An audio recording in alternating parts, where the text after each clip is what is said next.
स्नातक द्वितीय वर्ष के सभी विद्यार्थियों के लिए ईशावास्योपनिषद के आगे के मंत्रों को इस वीडियो के माध्यम से मैं प्रस्तुत करने का प्रयास करता हूँ। अर्थ एवं उसकी व्याख्या करने की कोशिश करूँगा।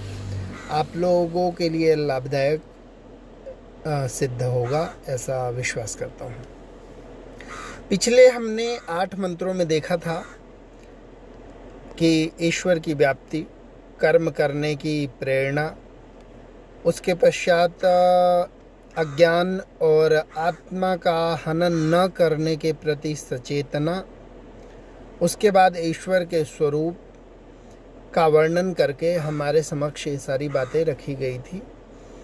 अब उसके पश्चात ईशावास्योपनिषद में उपनिषदकार ने इस संसार में हमें जीने के लिए, जब एक तरफ प्रकृति, ये सारा संसार, और दूसरी तरफ ईश्वर और एक हम सभी हैं, यानी कि हम सभी प्राणी, तो हमें किस ओर जाना चाहिए, क्या करना चाहिए, क्या नहीं करना चाहिए, इस संदर्भ में कार्य करते हुए अब हमें बताते हुए हमारे आचार्यगण यानी ऋषिगण कहते हैं, 9वां मंत्र है, कहते हैं अंधं तमः प्रविशन्ति ये संभूति मुपासते ततो भूय इव ते तमो य उ संभूत्यां रता। क्या करें? अंधं तमः प्रविशन्ति ये असंभूति मुपासते ततो भूय इव ते तमो य उ संभूत्याम रता। अर्थ क्या करते हुए कह रहे हैं? करें अंधं तमः प्रविशति, ये अंधकार वाले लोक में प्रवेश कर जाते हैं, अंधकार वाले लोक में प्रविष्ट हो जाते हैं। कौन? कह रहे हैं ये असंभूति उपासते, जो असंभूति की उपासना करते हैं। असंभूति क्या है? तो उसके लिए असंभूति की व्याख्या करते हुए कहा गया है अनादि अनुत्पन्नम प्रकृत्याख्यम सत्व रजस तमो गुणमयम जड़ वस्तु। क्या है कि उस अनादि की असंभूति क्या है? जो अनादि है, यानी जिसका आदि कब हुआ ये पता हमें नहीं है, और जो जिसकी कभी उत्पत्ति होती ही नहीं, और जो सत्व रजस तमस नामक जो हमारे त्रिगुण हैं उन गुणों से युक्त है, अर्थात जो प्रकृति है, जो जड़ वस्तु है, उसको संभूति का असंभूति कहा गया है। यानी प्रकृति जो जड़ है, उस प्रकृति की जो केवल उपासना करते हैं, जो उस प्रकृति के मोह में फंसे रहते हैं, जो प्रकृति के सत्व रजस और तमस तीनों गुणों में फंस करके रह जाते हैं। बात आती है गुण त्रय क्या है? सत्व रजस एक तरह से सकारात्मक जो गुण होते हैं, जो अच्छे लोग होते हैं, जिसमें सकारात्मकता होती है, सत्यवादी होते हैं, जो विचारों के बड़े ही अच्छे होते हैं, उदार होते हैं। रजस गुण वाले थोड़े आलस से युक्त होते हैं, थोड़े क्रियाशील होते हैं, उनमें थोड़ा सा द्वंद्व चलता रहता है, सत्य असत्य का, ईर्ष्या का, द्वेष का, राग। तमस पूरी तरह से तमोवृत्ति होती है, उनमें जरा सा भी आलस्य, अंधकार, अज्ञान सब कुछ उनमें भरा हुआ होता है। तो ये हमारा तीनों गुणों का था। और प्रकृति जो हमारी है, जो अनादि है, जो शुरू से है, जब से सृष्टि बनी है, ऐसा माना जाता है कि प्रकृति भी सत्व रजस तमस इन तीनों गुणों से युक्त है। अब हमारे ऋषि क्या करें? अंधं तमः प्रविशन्ति, वे अंधकार लोक में प्रवेश करते हैं। कौन? ये असंभूति उपासते, जो असंभूति की उपासना करते हैं, यानी इस जड़ त्रिगुण युक्त प्रकृति की उपासना करते हैं। लेकिन इससे भी बड़ी बात वो अगली पंक्ति में कहते हैं मंत्र के, और वो क्या करें? ततो, ततः, उससे भी, भूय इव ते तमो, उससे भी अधिक, उससे भी अधिक, क्या करें? उससे भी अधिक, ते वे निसंदेह, यानी कि निसंदेह क्या निसंदेह करें, तमः अंधकार में, य जो उ निश्चय ही संभूत्याम रता, कि जो व्यक्ति असंभूति यानी जड़ प्रकृति की उपासना करते हैं वो तो केवल अंधकार लोक में जाते हैं, ऐसा इनका मानना है। लेकिन कह रहे हैं जो संभूतिम की परिभाषा महदादि स्वरूपेण परिणतायाम सृष्टौ। आप लोग सृष्टि की उत्पत्ति में महत आदि जो पदार्थ हैं, महत, महत से अहंकार, अहंकार से पंच महाभूत, पंच महाभूत से सूक्ष्म शरीर, सूक्ष्म शरीर से महत शरीर, इस तरीके से करके सृष्टि के उत्पन्न जितने भी आपको चर अचर पदार्थ दिख रहे हैं, वृक्ष दिख रहे हैं, नदियाँ दिख रहे हैं, पशु दिख रहे हैं, पक्षी दिख रहे हैं, ये सब के सब जो हैं वो सब के सब यहाँ पे संभूति कहे गए हैं, जो महत आदि से उत्पन्न होते हैं। अब देखिए कि ऋषि क्या कह रहे हैं कि जो व्यक्ति केवल प्रकृति की उपासना करता है, उस अनादि तत्व की, वो अंधकार लोक में जाता है।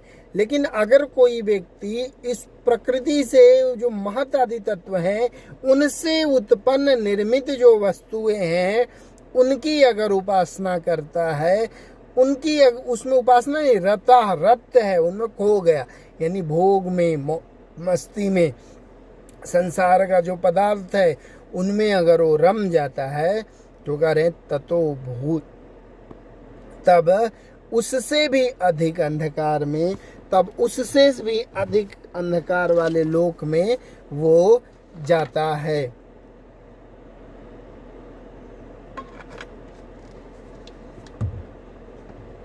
उससे भी अधिक अंधकार वाले लोक में वो प्रवेश करता है, ऐसा उपनिषदकार का मानना है। अब उससे आगे अगले मंत्र में हम देखते हैं क्या कह रहे हैं, अन्यदेव आहु, अन्यदेव आहु संभवाद, अन्यद आहुर असंभवाद इति सुश्रूमः धीराणाम ये नस्तद विचचक्षिरे।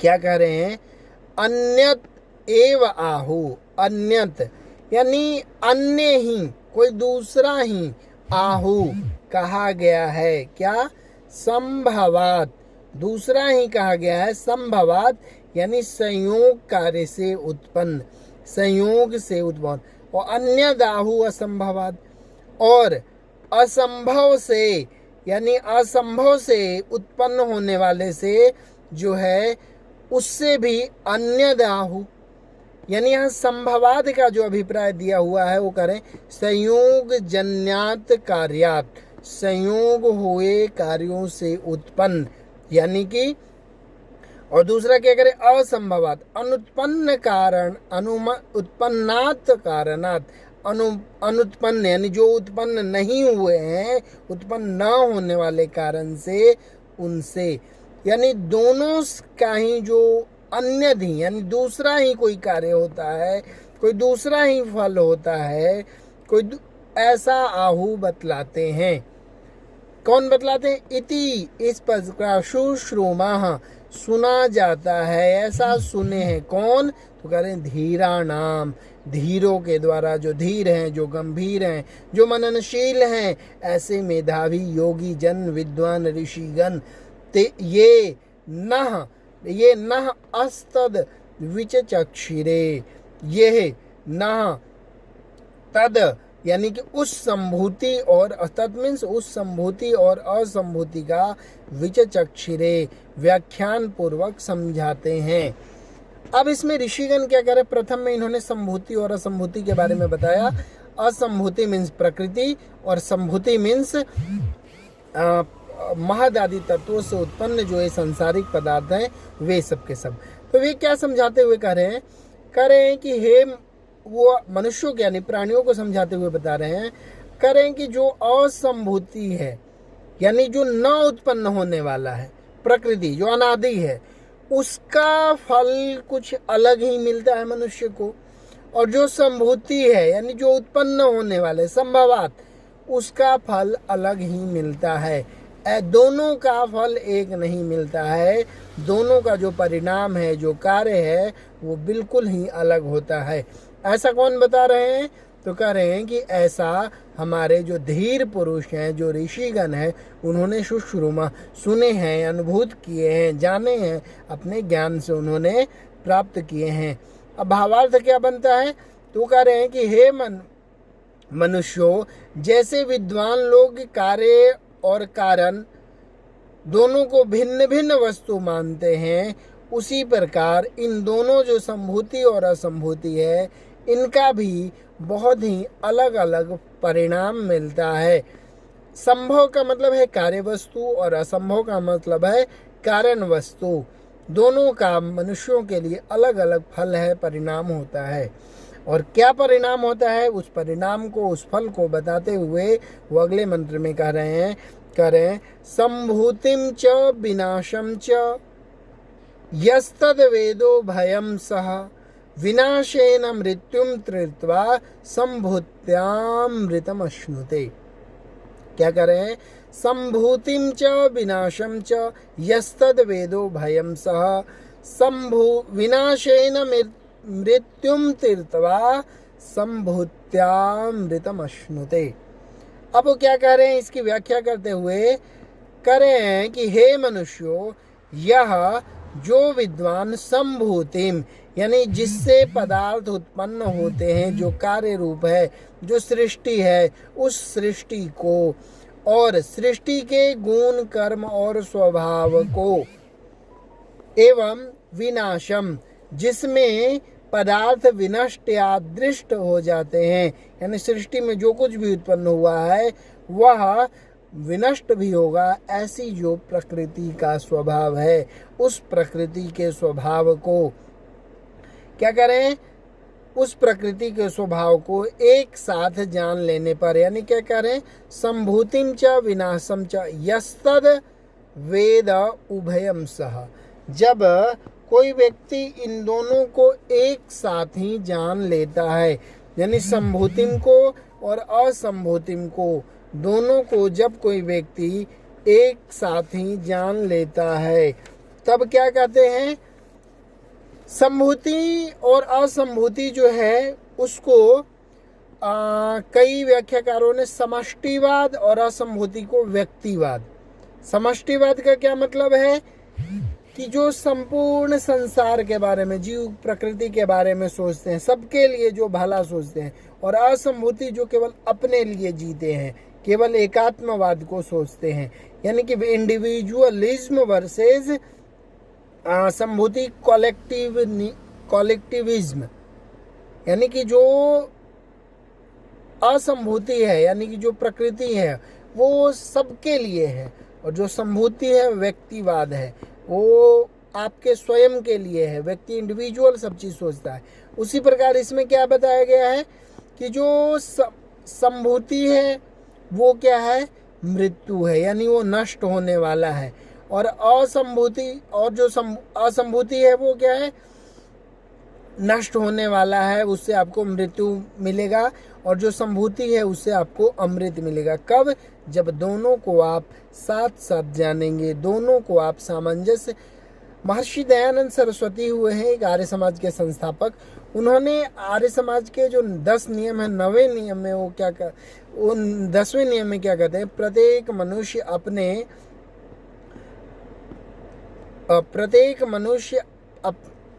मनुष्य सर्वोपकार, यानी कि जो सबका हित करना है उसमें वो स्वतंत्र है, लेकिन अपने स्वयं का हित करने में वो परतंत्र है। यानी सामाजिक सर्वकालिक नियम पालने में आप स्वतंत्र हैं, लेकिन अपने केवल स्वार्थ वाले नियम करने में आप परतंत्र हैं। तो यहाँ भी आपको क्या कहा जा रहा है कि हे मनुष्यों, आप सबके सब जो प्रकृति है, कैसी प्रकृति? जो विनाश होने वाली है, जिससे मृत्यु प्राप्त हो जाती है, जो विनष्ट हो जाता है, उसको जान करके, उसको पार करके आप सब के सब क्या करोगे कि आप जब इन दोनों पदार्थों के जान लोगे कि प्रकृति अनादि है, कभी नष्ट न होने वाली है, और दूसरा महत आदि तत्व यानी जो संभूति है, उससे उत्पन्न होने वाले जो सांसारिक जीव आदि हैं, ये सब के सब मृत्यु को प्राप्त होकर के नष्ट हो जाने वाले हैं। तब जो ये दुख है आपका जीवन और मरण का, जन्म और मृत्यु का, इससे आपका मोह भंग हो जाएगा और आप मोक्ष रूपी जो मोक्ष है उसको आप प्राप्त कर लोगे, उसको आप प्राप्त कर पाओगे। इसको अगर भावार्थ रूप में कहा जाए तो भावार्थ रूप में उसको इस प्रकार से हम कह सकते हैं कि हे मनुष्यों, यह जो कारण है यानी जो सृष्टि है वह निरर्थक नहीं है। सृष्टि जो बनी है, जो प्रकृति है, निरर्थक नहीं है, किंतु जो कार्य है, जो ये कार्य है, जो इसका प्रकृति का स्वभाव है, जो ये सबके सब वस्तुएं हैं, उनका गुण धर्म आदि जान करके और उस कार्य की नित्यता, जो आपका प्रकृति है उसके नित्यता और इस जीवन और मृत्यु की अनित्यता को जान करके, इस विज्ञान को अगर आप जान लेते हो, तब आप प्रकृति और कार्य यानी कि इस जीवन दोनों में सामंजस्य बैठा करके और उस अमृत तत्व को प्राप्त कर सकते हो, ऐसा उपनिषदकार का मानना है। यहाँ पे पुनः हम एक बार देखते हैं कि 3 मंत्र इन्होंने कहे और तीनों मंत्रों में जो है, तीनों मंत्रों को लगभग एक साथ ही हमें जानना पड़ेगा। सबसे पहला मंत्र क्या था? इसमें कहते हैं अंधन तमः प्रविशन्ति ये संभूत्याम उपासते, ये संभूत्याम उपासते ततो भूय इवते तमो यऊ संभूत्याम रता। उससे आगे करे अन्य देवाहु संभवा, अन्य देव संभवाद अन्य आहुर संभवात इति शुश्रु मधीरा नाम ये नस्तद विचक्षिरे। तीसरे मंत्र में सीधा करें संभूतिम च विनाशम च यस्तद वेदो भयम सह विनाशेन मृत्युम तीर्थवा संभूत्यामृतम अश्नुते। यानी कि इन्होंने प्रथम मंत्र में क्या कहा? प्रथम मंत्र में इन्होंने कहा अंधन तमः प्रविशन्ति, वे लोग अंधकार में प्रवेश कर जाते हैं जो असंभूति की उपासना करते हैं, उस जड़ त्रिगुण युक्त प्रकृति की उपासना करते हैं, उसी को सब कुछ मानते हैं। यानी आज के विज्ञान की ओर इनका इशारा था कि केवल दुनिया में ये जड़ पदार्थ ही नहीं है, उसके अतिरिक्त भी दुनिया में पदार्थ कुछ है जो इन जड़ पदार्थों को संचालित करता है। तो अगर आप केवल जड़ पदार्थ को मानने, मैटेरियलिज्म में विश्वास करते हो, तब आप अंधकार लोक में प्रवेश करते हो। लेकिन कहते हैं कि अगर आप उससे अधिक केवल जीवों को मानकर अपने जीव जंतु, जीवन मरण, खाना पीना आदि जो महद आदि तत्व से उत्पन्न प्राणी है, जो संसार है, केवल उसी में खो जाते हो, तब तो आप उससे भी अधिक अंधकार वाले लोक में प्रवेश कर जाओगे। तब तो आप उससे भी अधिक ज़्यादा आप बुरे मतलब लोक में प्रवेश कर जाते हो। फिर कह रहे हैं कि असंभूतिम और संभूतिम अन्य देवाहु संभूत्याम, यानी जो संभूति है उसका जो परिणाम है वो अलग ही है, और संभवाद अन्य दाहुर असंभवाद, और जो संभव और असंभव है यानी कार्य और कारण है, दोनों का जो परिणाम है वो बिल्कुल ही अलग अलग होता है। ऐसा धीर लोग, मनीषी लोग, ऋषि लोग, विद्वान लोग मानते हैं।